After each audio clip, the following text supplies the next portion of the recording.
In this video, I'm going to show you how to pour a concrete slab that's for beginners as a DIY project that only requires 2 people using minimal tools. And if you're new to this channel, my name's Josh. This channel is all about DIY to save a ton of money. So be sure to subscribe, ring that bell so you get notification every time I release a new video, and hammer that like button for me. That's all I ask in return for making this video. So we got a lot to go over today, so let's get started. I'm going to go over all the finishing tools that you'll need to pour the concrete. And you can purchase any of these tools using the links in the description below. And if you want to just check them out, then you can use those links as well, even if you don't want to purchase them. Here are all the tools that we'll be using to finish this concrete. We got a shovel just to clean out the chute of the concrete truck. We got a rake to pull up our wire mesh into the concrete, and I'll show you that here in a bit. We got a concrete rake, some people call these concrete placers, and this is going to be great for pulling the concrete around the slab. We got a manual screed tool, and we got 2 of them because they came in a 2-pack, which is a little cheaper since there's 2 of us here. So these are going to be great to get your concrete up to the right grade as you're pouring. So you almost have to have some kind of screed tool. And if you don't want to buy a screed tool, you could also use a straight 2x4 as well. But these are nice. They have a handle, they have a level on the top, just a much better setup. We got our bull float here. And this bull float has several handles on it, and it also comes with a carrying case. And this is a really nice magnesium float, and you can tell it's very solid built. And over here we got our knee pads. We're going to be using this when we use our steel trowel for finishing. And we have an edger to give us a nice edge right here at the end of the slab. Also have a magnesium float that's going to be used to float down the edge where the garage door is going to be.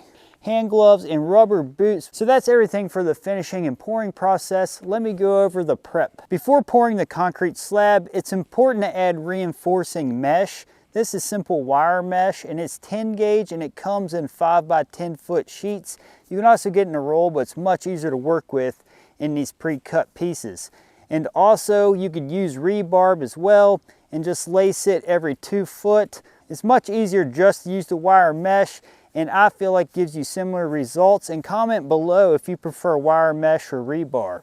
The biggest downfall to the rebar is that whenever you're pouring a typical slab that's 4 inches thick like we're doing here, it can pull the moisture right out where that rebar is, and it cause a crack right there. So we found it's best just to use wire mesh. Before we place the wire mesh down, we're going to put down 6mm plastic, and it's important to do that because if you don't, the ground can pull all the moisture out of the concrete too quickly, and it can cause it to crack because of that. Some people will also just dampen down the surface of the ground and not use plastic, which you could do that too, but we find it easier because there's no water on job sites that often to just put the plastic down. Also, the plastic's going to act as a vapor barrier, which is going to help control the humidity and moisture within the garage. So you don't want to have a bunch of moisture penetrating through the concrete if you can avoid it, so that helps with that too. This is the slab that we're going to be pouring in this video, and it's only 28 long and 16 wide and roughly 6 yards of concrete. And also I wanted to mention that this is something that is going to vary as far as how many people you need on how big of a slab you got. Obviously, if we're pouring twice this size, we're going to need more people. So if you keep your slab to a manageable size, you can handle it with 2 people. You could also even just pour one section at a time and then just do that in steps if that's an issue. So the minimal tools that we're going to be using are something that's going to require skill. So don't expect to pour just one slab and have it looking perfect. It's something that takes time to develop the skills. That's where a professional concrete finisher is going to have a major edge. They have plenty of skills to make a perfect finish. So if you're not looking for a perfect finish as a DIY project, this video is for you. Be sure to stay till the end of the video for bonus content on how to form concrete and how to calculate concrete. Or if you'd like to see that first, be sure to use the timestamps to jump to that section. This slab is going to be poured in this garage that's going to have a wood band board that needs protected from the concrete, because you never want concrete coming in direct contact with wood. Even if it's pressure treated, it could break it down over time fairly easy.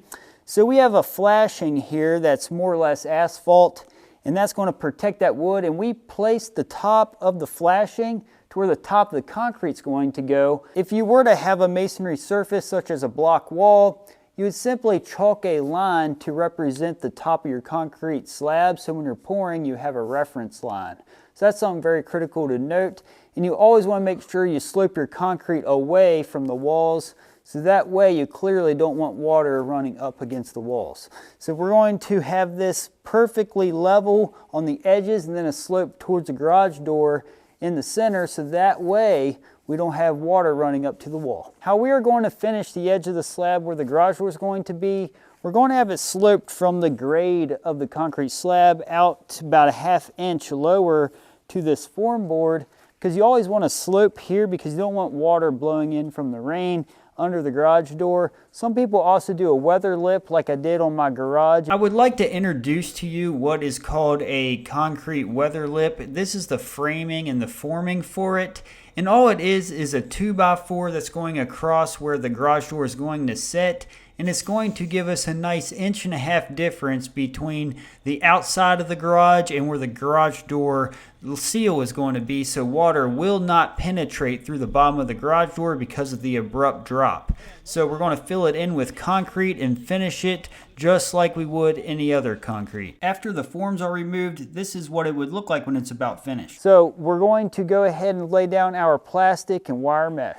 Before you pour the concrete, you should make sure that you cover anything you don't want splatter on with plastic, or remove anything like doors, so that way they're out of the way whenever you're pouring. You don't have to worry about cleaning them later. So we're just going to take this one off the hinges real quick, because that's the only thing here that we have to worry about getting concrete on at the moment.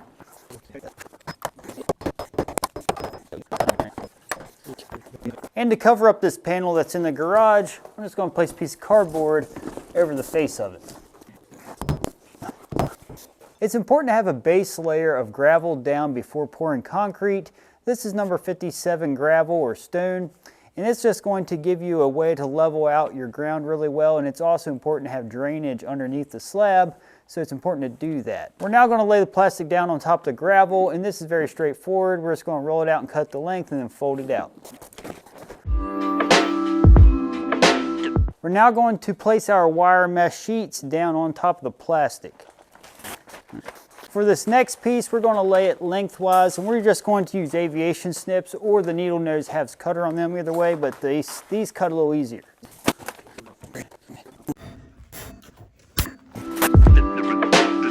In order to lace together the sheets, all we have to do is use our needle nose and bend this around, and that's going to create a hook. Then you can lace them together like so, if you would like, so that way they're all hooked together. Or you could also use tie wire here as well, then just lace them together that way. So whatever you feel comfortable with, that's what I'd go with. This area is now prepped for the concrete slab to be poured. And something I'd like to mention that's going to help you out if you've never done this before is to definitely do it the day before the concrete shows up, because you don't want to be stressed out the morning of trying to get this done before the concrete shows up. So just a little tip. It's the morning of the pour, and I have my rubber boots on and my concrete rake ready to go. As I'm patiently waiting, the concrete truck showed up and we had them back right into the garage. The concrete truck driver put together his chute and backed up as far as he could go, which got us about halfway back into the garage. And because we did not want to wheelbarrow it, we had the concrete to a consistency that was relatively wet. We had a test puddle poured first, and we noticed it was too dry, so we had him add water. And now it's getting to the consistency that we can pull it pretty easy. I have my concrete rake, and as you can see, we are pulling it back into the corners so we did not have to wheelbarrow it. And as it pulls, you want to make sure you try to get it on the grade that you want. We are going with the top of the asphalt flashing, but if we had chalk lines here, we would be aiming for the chalk line. This is 3,500 PSI rated concrete mix for a slab, and while we poured it, we made sure we pulled up our wire mesh into the middle of the concrete for the added strength, because if it's laying flat on the plastic, it won't do anything. And here's just a close-up shot of how you want to get your grade up to your marks. We simply just level it right up to it, and then we take our concrete rake or placer And then we just kind of level it out with that to get it at a temporary grade before we run our screed tool across.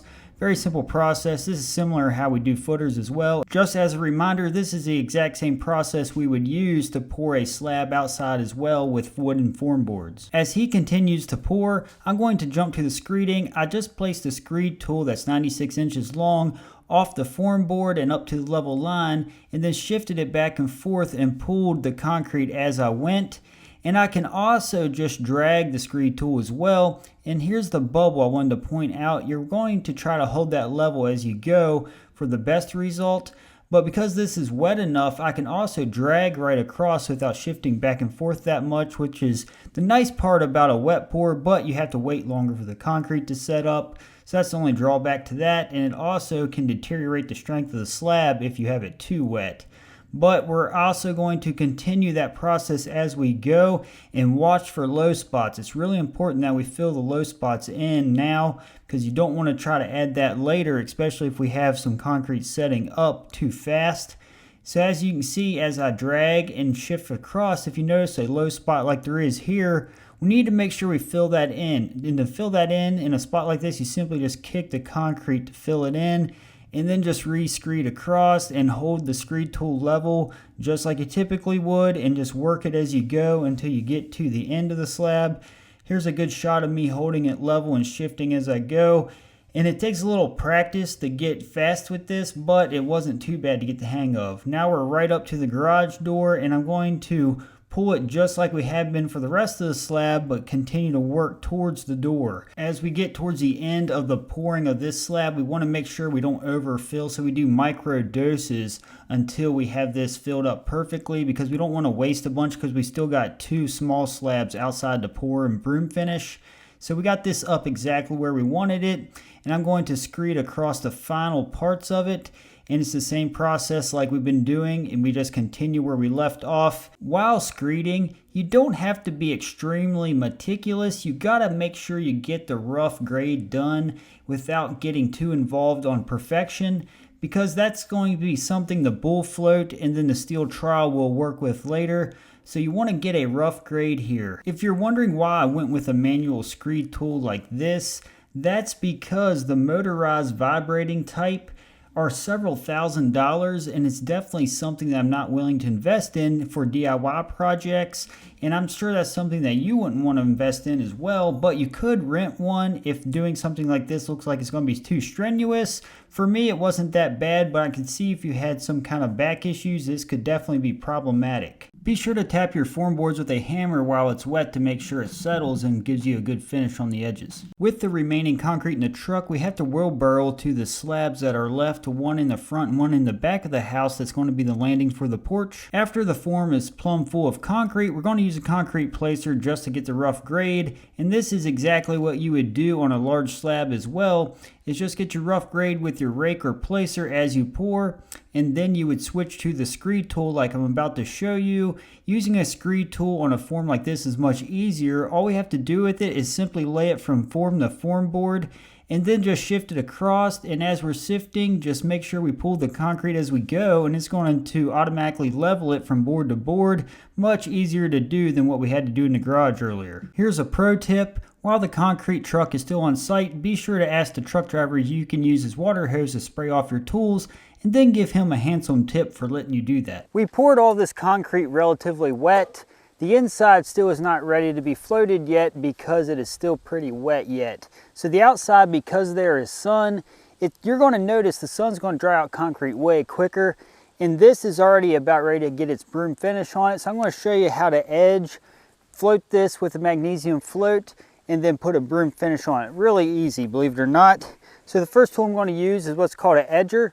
And this is just going to run right along this board, and we're just going to work it till it puts an edge right around the form boards. So very simple to do. When using the edger, you'll notice the edge has a flare up on each side, but you still want to add just a little up pressure so that you don't drag down into the concrete.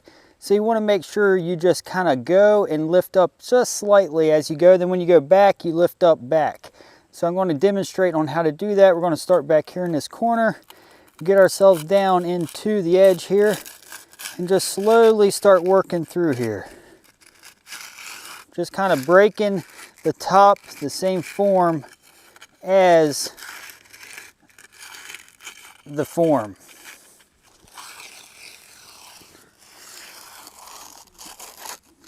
So just slowly work right into that edge. And don't worry, you're going to get some of these pieces of gravel that come out with it. Then we're going to go back, same idea, and come forward. Again, don't be afraid to tilt it so that it doesn't dig. We're going to keep doing that until we fill in all these pits. So when I'm pushing here, I'm pushing pressure back here, then lifting up the front slightly. Then I'll come back this way, same thing, push back here, then lift up the front ever so slightly. So you'll see it's starting to fill in everything now. So this is going to get floated here in a moment. So the main thing is right in this area, make sure we're really good. Like these areas back here will get hit with the magnesium hand float. And all I'm doing is putting a little pressure against that board at the same time. And as you can see, we got a nice edge here, and we're going to do the same around all of the form.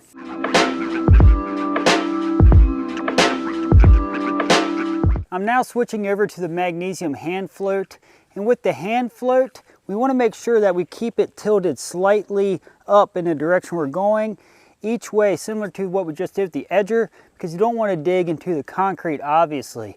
And the great thing about magnesium, it helps pull the water up to the surface so you get that smooth finish. So that's why you want to go with magnesium.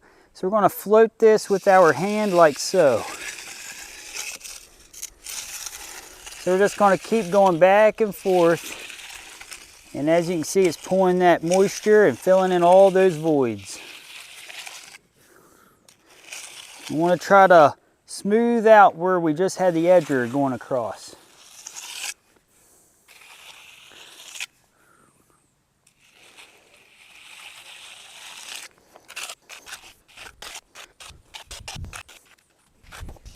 And as you can see, as you work it, it just pulls that moisture up and smooths it all out. It's a little on the wet side yet, but this is enough to get this started. And you can float this multiple times. You don't have to do it just once before you move on to the broom. We've now let this set for about another 10 minutes while I was working on that other slab. I'm now going to take a push broom and go over it gently across the top and try to keep my line straight so it looks the best. And they make an actual broom for this process, but because this is a DIY job, we're going with what we got on hand. So we're just going to go across this nice and quick.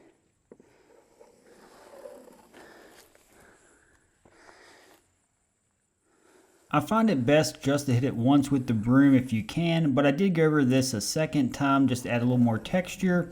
Also, make sure you put your lines perpendicular to the foot traffic so that way it delivers the most traction. And that's all there is to putting a broom finish for a slab that's going to be outside where you need some texture. As I was waiting for the concrete slab to set up more in the garage to bull float, I went ahead and finished the second slab for the other porch. I'm first going to place the 6-foot handle onto the bull float head, and these go in just like a simple squeeze pin connection. And you can hook together up to 4 handles with this kit. So I'm going to place 2 together to get me halfway across the slab easily. I like to go over the function of the head. Whenever you twist it, it's going to rotate it, as you can see here, to get the right angle for pushing or pulling. Now that the concrete has set up enough to be able to run the bull float over it, we're going to start gliding across the top, starting from the garage door opening, and then we'll hit it from the other side to finish it up.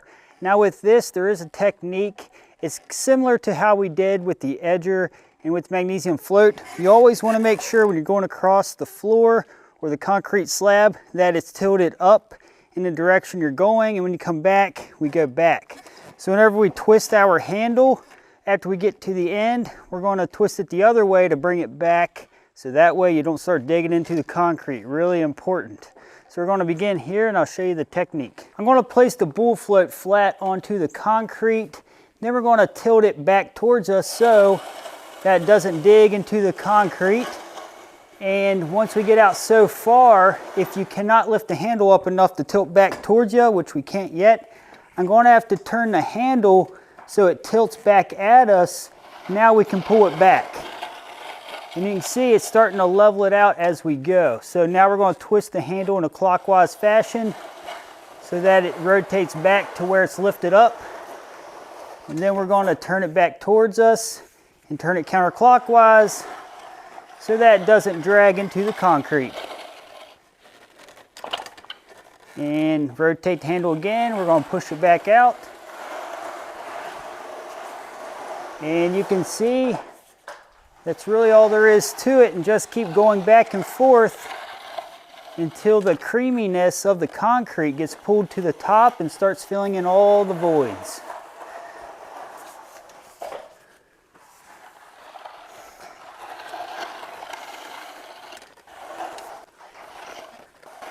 And rotate and then pull back.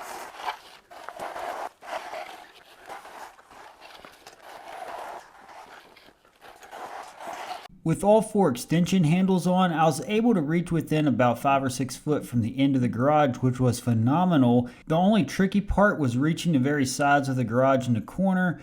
What I had to do is come in on an angle through the garage door to hit that in order to smooth out the sides. But the very back, I could reach in through the side door, which was great because I was able to smooth it out perfectly towards the end. So that was a nice thing to have there. To finish here in front of the garage door, I'm going to use my edger just like we did on the little slabs on each side of the house. So we're going to edge right up to this 2x4 form board, and then we'll address the slope here after that.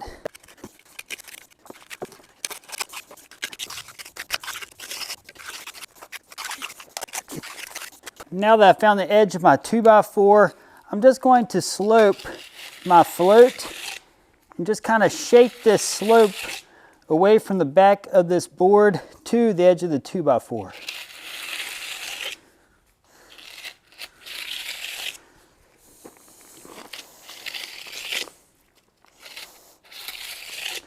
And I'm applying a fair amount of pressure here just to kind of help slope this a little bit.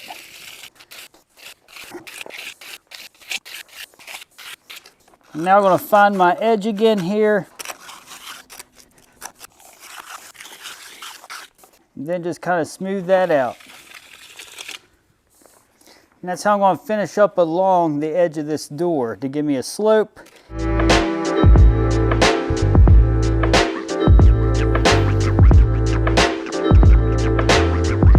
After using the bull float and the hand float, you're going to notice there are going to be trowel marks in the actual slab, but that's okay. All that will work out when we run our finished trowel over it, which is going to be a steel trowel. So that's just something you just need to know, is you can't get it perfect with just simple floating. If it's your first time doing this, you're going to want this to look perfect after bull floating, but after the steel trowel goes over it, it's going to look way better. I'm at the point on this slab where it has been floated and also the edging's done, and we got everything we could with the float along the edges where we could reach without walking onto the slab. Now we gotta wait for a little while longer to allow the slab to set up to where we can actually walk on it. So that's gonna take a little while. So I'm just going to do odds and ends around here. It might take an hour or so, but because we're trying to save money, we're just going to use hand steel trowels to give this a trowel finish. They make a trowel machine, but that's gonna cost money to rent or to buy. If you buy one, they're several thousand. So the cheapest option here is going to be to use a steel trowel. It's been about 5 hours now since we first poured this concrete, and this section is actually getting a broom finish, and that's because we're going to put tile here because we've got to build a wall to separate the garage from this space. And with that being said, we're just going to take our magnesium float just like we did for our broom finish on the outside slabs in this area. And the reason why I'm using the hand float here is because I need to get along these edges really good.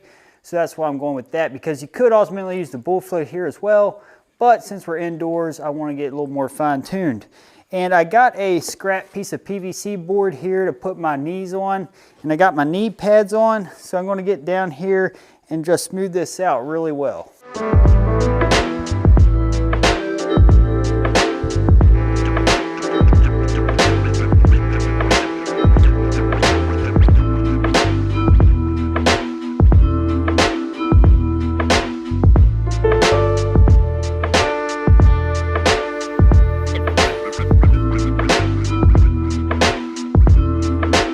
concrete has now set up enough to use the steel trowel. With the steel trowel, you want to make sure it's up enough to where if you push your finger in it, it leaves just a fingerprint, and enough if you step on it, it doesn't leave a bunch of track marks, enough to where you just see a little indentation. And you want to make sure when you run your trowel across here, you keep it about a 10 or 15 degree angle. And if you hear that noise with it scraping the concrete, that's how you know it's set up enough. Now, if you're doing this and didn't hear much noise, it means it's too wet.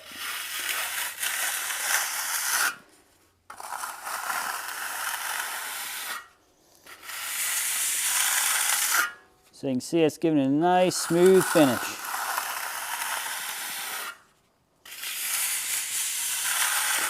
And you definitely want to make sure you don't dig into the concrete as you do this. You want to do nice, easy strokes. And again, make sure it's angled, because as soon as you angle it down and starts digging, you're going to have a nice gash in your concrete, and you can't really fix it either because it's already set up too much.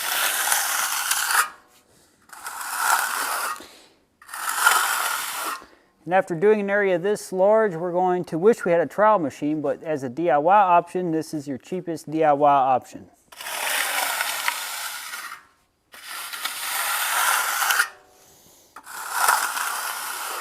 And you would typically start this process back in the corner and work your way out, but the lighting's much better here and easy to record from, so I just figured I'd show you from here starting out.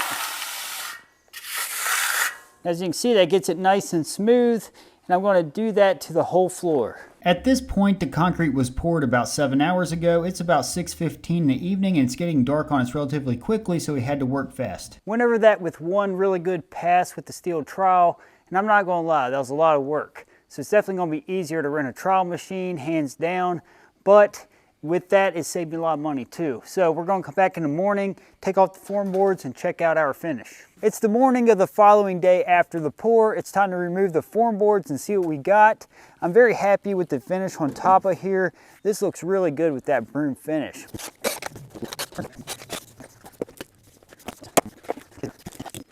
With the form boards removed, you can see the sides. That's why it's important to tap on those boards. It gives it a more smooth finish while it's setting up.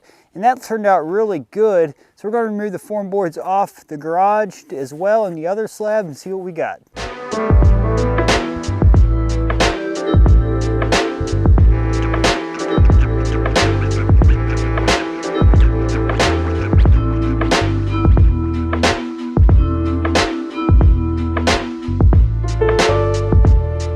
Here is the big slab that we were finishing with the steel trowel last night. And as you can see, it's definitely not perfect, far from professional, but for a DIY option, we're happy with this, and it's something that after it's used for a while, it's going to get dirty and you won't see near the trowel marks and all that. So we're totally happy. If we hired this out, you're probably looking at saving about $1,200 by the time you pay somebody to form and finish everything. So it's definitely a big money saver if you do this yourself. But you can't expect professional results. It just ain't going to happen as a DIY project. The broom finishes actually turned out really good. The steel troweling by hand on the floor definitely doesn't look the best, but it's definitely acceptable and we are happy with it. And if you see back here, we have our broom finish. That turned out fine for our tile later on this project. And that's all you need for a tiled floor is a broom finish, because you want something with some texture so the tile sticks to it easy. Here is a clip from a previous video on how to form concrete, and if you want to check out this video, I'll put a link in the description and put a video link top right hand corner of the screen for the full video. When it comes to the material used for your form boards, there are so many options you can use. I'm going to use a simple 2x6 board as my form board. You can also use a 2x4 or a 2x10 depending on how deep the corner of the slab is going to be, and you can also rip down sheathing or OSB in order to form your concrete as well. So it really depends on what you're trying to go. If you're trying to do a curved look, some people use PVC board in order to bend it and form it, but again, these are going to be straight runs, so these 2x6s are going to work perfect, and I do recommend trying to eyeball them and get straight ones when you're selecting your material. Before you start forming up your concrete slab, you must first prep the site. And in order to prep the site here, what I did is poured footers where each post is going to be setting in order to support the roof over this outdoor kitchen. And also I put a bed of gravel down. I like to put at least 2 inches of gravel down for proper drainage underneath of the slab. And it gives it a place for the concrete slab to shift around and not crack. So that's very important. And also, you want to make sure that it's about the grade that you want. Doesn't have to be perfect, but if it's within an inch or so, I'm going to pour this slab about 5 inches deep. So I already have this leveled out properly when I was using the skid steer in order to get this nice and level. I'm now going to grab this 2x6. So we're just going to set it right in a place like so. And as you can see, I got it. Need to put just a little bit under it to get to proper elevation. I'm going to put a string line going across this wall just to make sure my form board's setting straight. Then after that, we're going to level it up the way we need it to get the proper slope. And when it comes to sloping, we want to make sure we have about a 1 to 2% grade away from the structure. So we need to slope that way so water drains away from the building. And the best way to do that is I'll show you here in a minute, using the bubble of the level. In order to secure the form board to this block foundation, I'm just going to use a masonry bit and some tap cons along with an impact driver to secure it. So I'm just going to put 2 right here to hold it into place. I'm now going to take my string line, a hammer, and a piece of rebar in order to stake out a string line going straight off the side of that building in order to give me a straight line to put my form board. Now, as you can see, we got our string line running straight off the edge of the building and exactly where we want the edge of our form board. I'm now going to slope the form board properly away from the structure. So what I like to do is just take a 4-foot level, place on top of my form board, and as you can see, the bubble is just touching the right side of these 2 lines. You can see it's towards the right one instead of the left one. So if the bubble's going this way, it means I'm sloping away from the structure. So that's probably a little bit more aggressive than I want. I like for the edge of the bubble to be right against the line. Now, in order to not have such an aggressive slope, I'm just going to take gravel and lift it up to where I want it and just pack it around the form board and lift it up at the same time to lift it up just a little bit. So now, as you can see, the bubble is just touching the line on this side. So that means we're sloping gently away from the structure. In case that was a little difficult to understand, just note that the line in which is next to the structure is the line the bubble should be touching to give a slope away from it. For this next step, I'm going to use what are called duplex nails. These are 2 1/4 inch. And I'm going to use concrete forming stakes. And these are just steel rebar, more or less, with holes in them that can be reused for multiple jobs. So all I need to do is take this and put stakes about every 4 or 5 foot along this 2x6 to hold it into place. Whenever I do this, I'm going to make sure the string line is on the edge of this 2x6 so I know I'm on the straight plane where I want the form board. Now that I got the stake driven into place, I'm going to put my level back onto the board to make sure it's at the proper slope. And now I'm going to take a duplex nail and place it into one of the holes in the stake and pull the form board to where I need it and tack that nail to hold it into place. And I do like to try to drive my stake right below the form board's top, so when the finisher is going across top of this edge, the stake's not going to be in the way. I'm now going to come over here about 4 or 5 foot, and I'm going to repeat that process. In case you're wondering why we use a duplex nail instead of a regular nail, it's so we can easily take our claw hammer to grab that and pull it out after we're done forming the concrete. And if you need to purchase any of this stuff, I'll put a link in the description below so you can purchase it for your project. All right, now in order to extend this form board, I'm going to lay my next form board up into place, and then I'm going to take a small piece of stock here and I'm going to lay it right up against where they're going to be bond together. In order to do this, I'm going to use this typical deck screw. I like to use a 3-inch one so that way it doesn't penetrate into the concrete slab. Then put 4 on each side of each form board. And be sure to line the top of this form board up with the pre-existing form board. Now, before I go any further, I'm going to go ahead and secure this and plumb up this form board where we need it.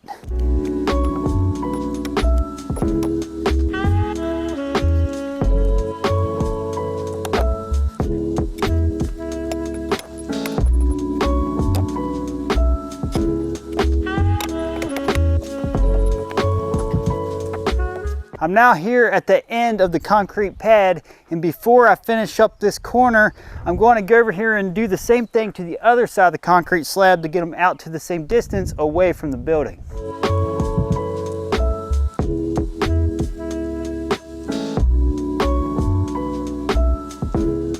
Now that I got this side ran, I'm going to have to measure 26 feet off this edge according to the plans. So I'm going to just pop a screw right here on top of this form board and measure down 26 feet and make a mark.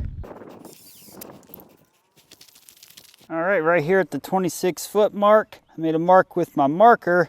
I'm now going to take my speed square and just mark a line right down the form board using the marker. And then we need to put our next form board on that side of the mark and do the same thing to the other form board. I'm now going to place a screw right at that 26 foot mark in this case and drive it in, and then do the same to the other side. And I'm also going to take my string line, go right around that screw mark, and then I'm going to run my string line to the other form board as well.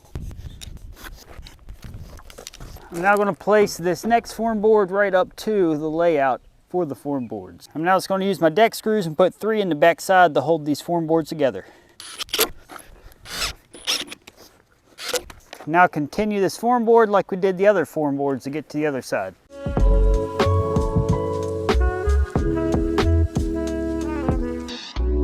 I'm now going to take a chalk line and chalk a line from one point to the other so I have a straight reference line going across this block wall. But first I'm going to come over here to the center, and I'm going to measure down that 5.5 inches. So that way if the string's sagging the chalk line, we can just hold it here and snap it so we get a perfectly straight line. All right, now we got a chalk line across our block. We can use this reference line when we pour. I'm now placing a form board in the direct center of the slab to break up the pour into 2 different days so it's more manageable for a small crew. Now that I got all the form boards up and they're secured with the stakes, as you'll notice, there's a gap right here underneath the form boards. And if your form boards aren't wide enough in order to cover up straight down to the ground, which a lot of times they won't be because you got to be able to manipulate them as you put them in. But all we got to do now is come back through and backfill with dirt right along this edge, or gravel, or whatever material you'll have to stop the concrete from flowing out under the form board when you go to pour your concrete.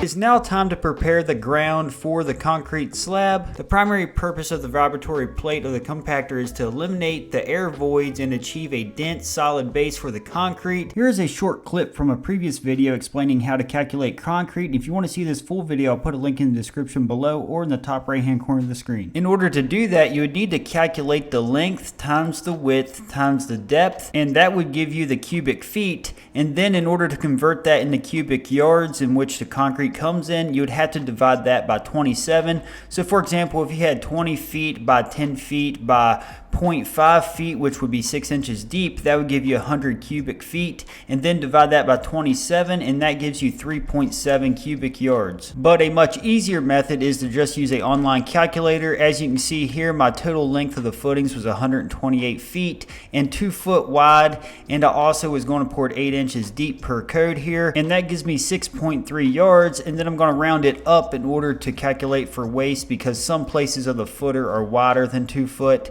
and any extra I'm going to use to fill up the pier holes, so it works out great. If you'd like to see the video on how to form up for a concrete slab like this and how to stamp concrete, check out this video. And if you want to see how I'm going to build this simple deck, check out this video. It'll help you out.